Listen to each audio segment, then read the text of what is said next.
In the year 2087, Earth had changed. Cities reached higher into the sky. Machines did more work than humans. People lived longer and healthier lives. Space travel was no longer just for astronauts. Private companies sent ships to the Moon and Mars. But even with all this progress, one big question still hung over humanity. Where did we come from? Not just how life began, but if we were alone in the universe. Many believed aliens had visited Earth before. Some said they built ancient monuments. Others thought they had watched us from afar, but no real proof had ever been found. Until now. Deep under the ice of Antarctica, a team of scientists made a discovery that would change everything. They had been digging for months, not for oil or minerals, but for something else. Strange readings had come from deep below the ice. Energy pulses, old signals, things that should not have been there. The team was led by Dr. Jason Ellis, a quiet man in his late 40s. He had spent most of his life studying lost civilizations. He believed that Earth's past held secrets that modern science could not yet explain. His team was small, only 10 people, archaeologists, engineers, and linguists. They worked in a frozen world, surrounded by nothing but snow and silence. But beneath them, hidden for thousands of years, was something far older than any human city. What they found was not a tomb or a ruin. It was a door. A metal door, smooth and black, buried deep in the rock. It was unlike anything ever seen before. No rust, no wear. It looked like it had been placed there yesterday, but carbon dating told a different story. The structure was over 15,000 years old. No human civilization had built anything like this at that time.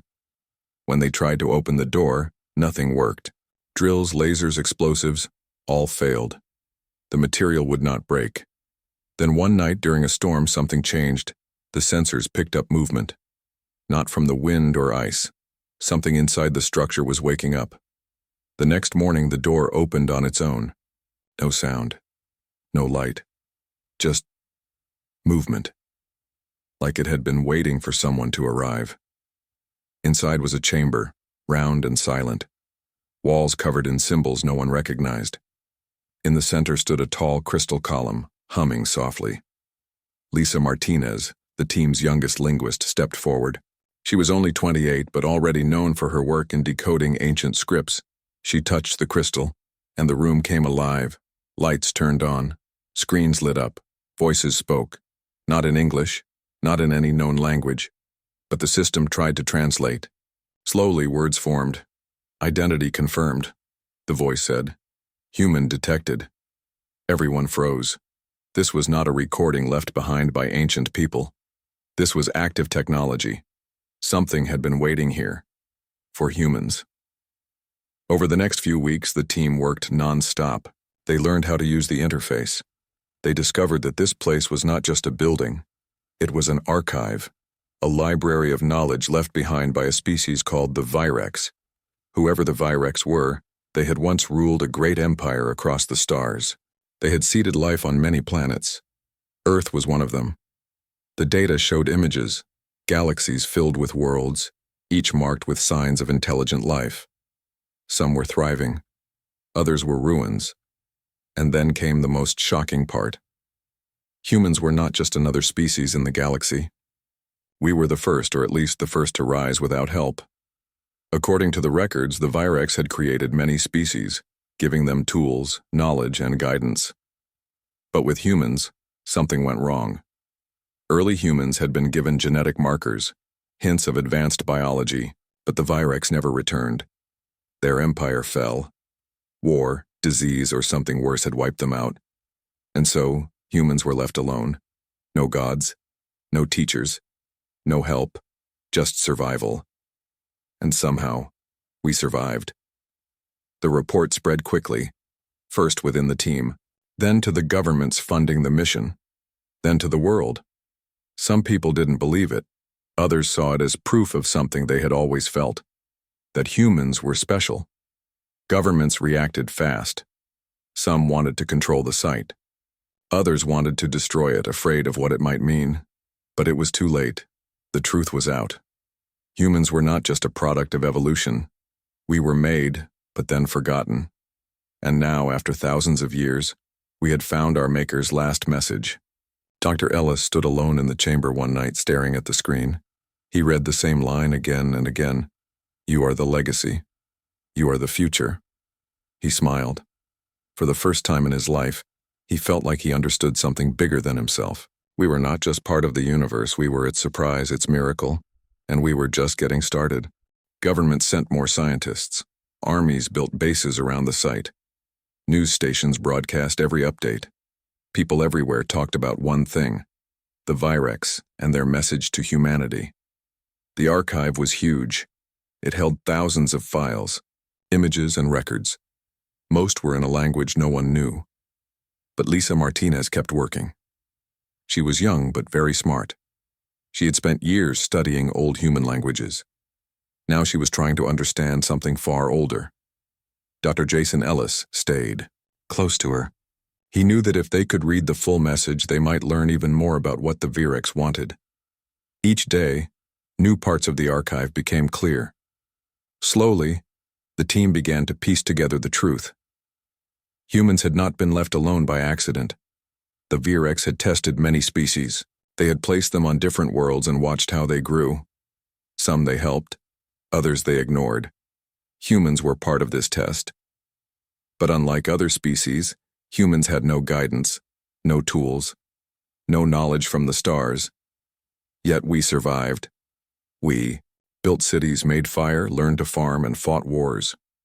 We looked at the sky and dreamed of going beyond it. The Virex had called us the Wild Ones. They had expected us to die out.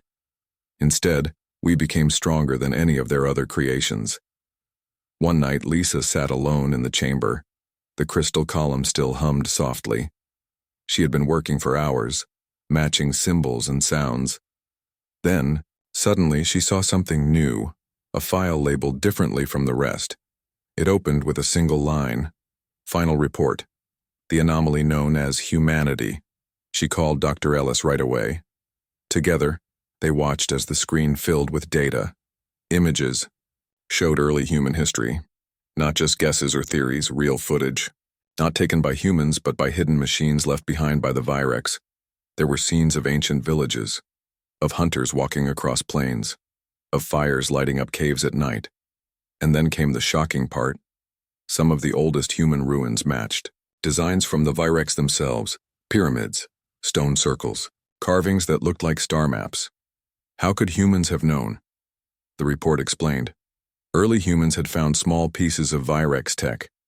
They did not know what it was, but they studied it, copied it, used it without understanding. They had rebuilt, lost science through trial and error. This was unheard of. No other species had done this. Others had needed help. Humans had taught themselves. Lisa whispered. They didn't just survive. They remembered. Dr. Ellis nodded. His heart beat faster. This meant something big. Humans had not only survived alone.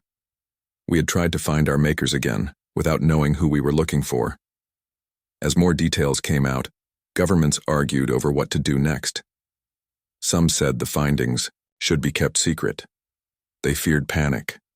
Others believed this was proof that humans were special. Religious groups saw it as a sign. Some thought it proved God existed. Others said it changed everything about faith. In universities, debates raged. Were we created? Or had we just evolved in a way that matched our creators? Either way, the truth was clear. We were not just another species, we were something new, something unexpected. And we were not finished yet. Meanwhile, engineers and scientists started studying the technology found with the archive. Most of it was too advanced, but some things could be understood. A device that could clean water instantly, a material that healed wounds when applied to skin, a power source that never ran out. These discoveries spread quickly. Within months, new versions of these tools appeared in hospitals, farms, and energy plants. For the first time in history, poverty dropped in nearly every country. People lived longer. Disease became rare. Food shortages ended. It was as if the Virex had given humanity a gift, not weapons, not control, but knowledge. Still, not everyone was happy. Some leaders worried that the archive would give too much power to those who controlled it. Others feared what else might be hidden beneath the earth. What if there were more sites like this? What if other messages were waiting to be found? Lisa and Dr. Ellis knew they had only seen the beginning. The archive had more secrets, and one day, someone else might come looking for them. As the world tried to understand what the Virex had left behind, scientists and engineers worked hard to unlock more of the archive's secrets. Among the many discoveries was a strange object found deep inside the chamber. It looked like a black stone, smooth and cold to the touch. But when Lisa Martinez placed it near the crystal column, it lit up. It was not just a piece of tech. It was alive, or at least, something inside it was still working. The device began to speak in broken words, at first. Then it started to learn. It watched people, listened to their voices, studied their movements. Within days, it could respond to questions in simple English. They called it Seed Keeper. No one knew what that meant at first. But soon Seed Keeper began to share knowledge. It gave instructions for building machines that could fly without wings, tools that could turn sunlight into fuel in seconds, medicine that could heal injuries almost instantly. Some of it was too advanced to build right away. But some ideas were simple enough. And once those ideas got out, the world changed again. Countries raced to use the new tech. Companies formed overnight. Old problems like disease and hunger faded fast. But not everyone was happy with the changes. Some governments wanted control. They feared what might happen if one nation became too powerful. Others warned that using alien tech could bring unknown dangers. Jason Ellis watched all of this with quiet worry. He had spent his life searching for lost history. Now he was part of making new history. One night, while studying Seed Keeper's messages, Lisa noticed something odd. "Look at this," she said to Dr. Ellis. "It says signal sent." "What kind of signal?" he asked. She checked the logs. Her face went pale. "Into space," she whispered. They ran tests. They checked the readings again and again. The truth was clear. When Seed Keeper had turned on, it had sent a message across the stars. Not just a call, a beacon. Something had been waiting for that signal. And now, it knew humans were here. Weeks passed. Nothing happened. Most people forgot about the signal. They were too busy with the new tech, the new world being built. But not everyone ignored it. In orbit around Mars, a satellite picked up something strange. A pulse. Then another. They came from far beyond the solar system. Someone, or something, had answered. On Earth, the United Nations held an emergency meeting. Scientists, diplomats, and military leaders gathered to talk. What if humanity was no longer alone? What if someone else was coming? Back in Antarctica, Dr. Ellis stood in the chamber looking at the glowing screen. Lisa sat beside him. "Do you think we're ready for this?" she asked. He didn't answer right away. Then he said, "We survived without help for thousands of years. We rebuilt ourselves from nothing. Maybe that's why the Virex left us here." She looked at him. "You think they wanted this?" "Maybe. They didn't plan it," he said, "but maybe they hoped for it." Outside, snow fell silently. Inside, the archive kept running, waiting, watching, preparing for whatever came next. 6 months after the signal was sent, something arrived. Not from Earth, not from any human craft. It came silently, without warning. The first sign was near Mars. A group of orbiting satellites picked up a strange object moving fast, faster than any human ship. It appeared out of nowhere, like it had jumped through space. Then more of them showed up. They were huge, shaped like long blades, and covered in glowing lines that pulsed like veins. They did not speak. They did not attack. They just watched. On Earth, alarms went off. Governments called for emergency meetings. Scientists tried to understand what they were seeing. Were these ships friendly? Hostile? No one knew. The United Nations quickly formed a response team. They chose diplomat commander Nathan Cruz to make contact. He was known for his calm voice and clear thinking. He had spent years negotiating peace on Earth. Now he would do it with aliens. He traveled to Mars aboard the United Earth vessel Aurora, the fastest ship humans had built so far. When he arrived, the alien ships were still there, floating in silence. Nathan stood at the front of the command deck. He took a deep breath.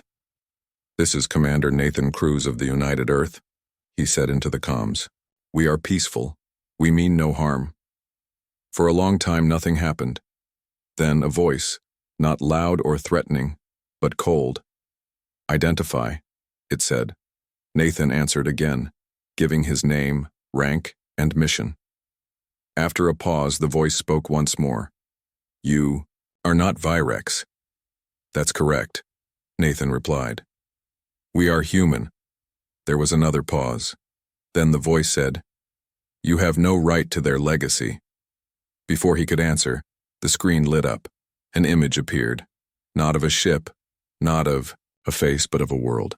A planet filled with ruins, towers broken, cities burned, machines frozen in place, and in the center of it all a symbol, the same one found in the Antarctic archive, the Virex emblem. Nathan stared at the screen. "Who are you?" he asked. "We are the Threxian Coalition," the voice said. "Once servants of the Virex, now rulers of what remains." Nathan felt a chill. So the Virex Empire was gone, but others had taken its place. "Humans did not steal anything," he said. "We only found what was left behind." "You awakened Seedkeeper," the voice replied. "You broke the law." "What law?" Nathan asked. "We didn't know you existed until now." Again, silence. Then the screen changed.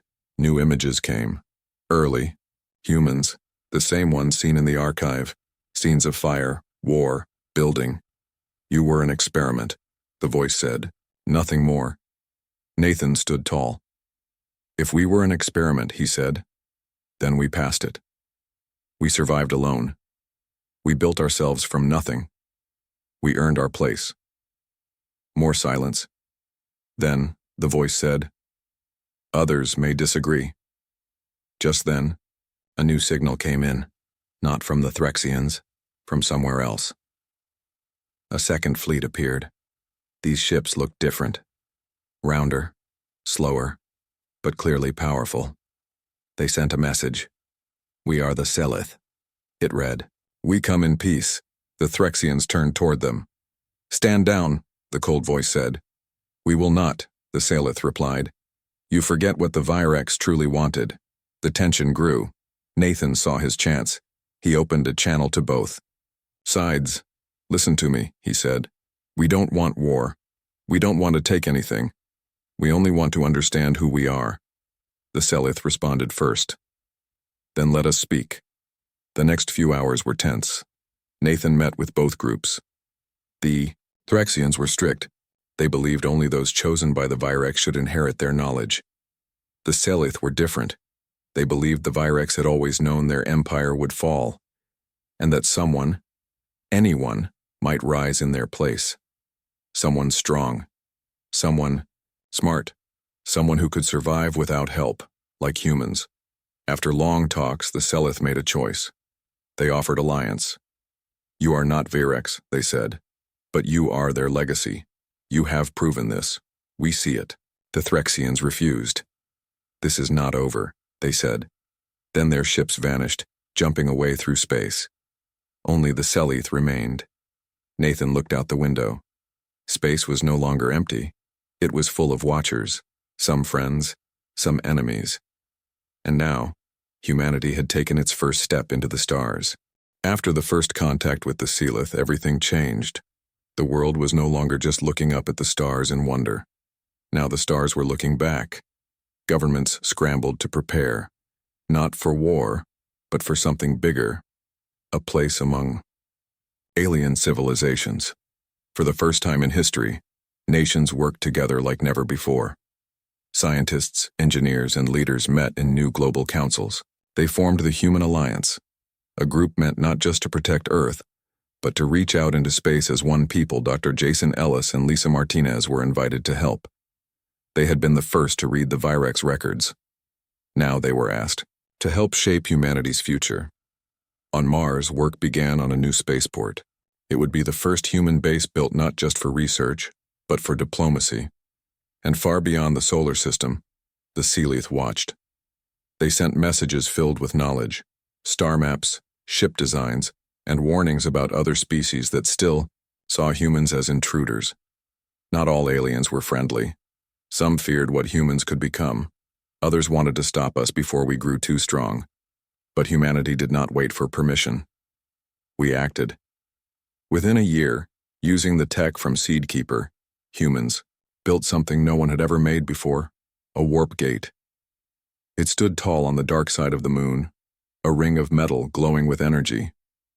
When activated, it opened a door through space itself, a way to travel faster than light.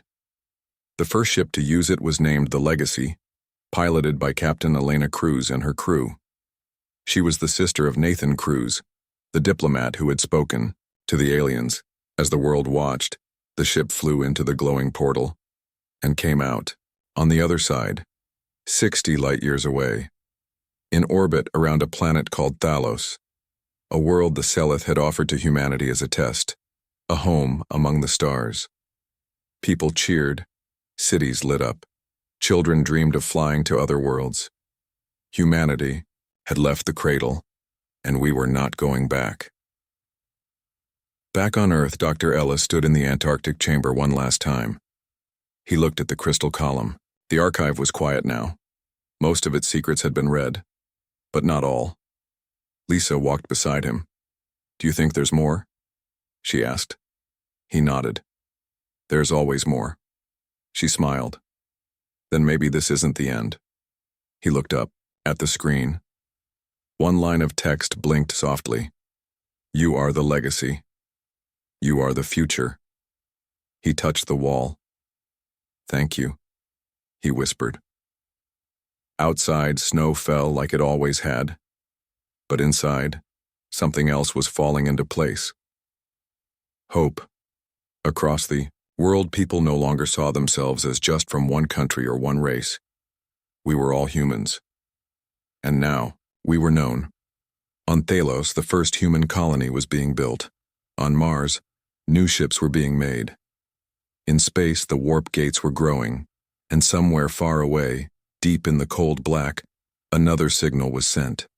Not from the past, not from the Virex, but from the future. From humans. Watching, waiting, coming. We were not just born in the universe. We were made for it. And now, we were ready.